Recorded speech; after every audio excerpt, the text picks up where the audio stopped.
Ha? Yana yurasanmi? Yana yurasanmi? Ha? Yana yurasanmi? 100 marta aytdikmi? Aytdikmi? Yurma deb. O'lag'ay 15 yil yashab turib, men tarafimdan uchun tarafimdan oladi. Jizzax viloyati Zafarobod tumanida ayol erining o'ynashini samosud qilgan. Ushbu holatda shaxslarning javobgarligi masalasi qanday? Videodagi holatda ayolni haqoratlab, urib do'pposlagan va ushbu holatni tasvirga olib tarqatgan shaxslar Jinoyat kodeksining 277-moddasi bilan javobgarlikka tortilishi kerak.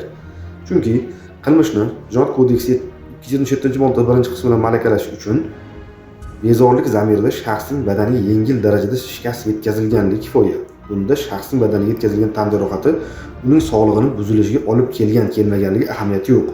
Urush do'pposlash deganda aybdor tomonidan jamiyatda yurish-turish qoidalarini qasddan buzib, shaxsning badaniga shikast yetkazmagan holda bir necha zarba berish tushuniladi.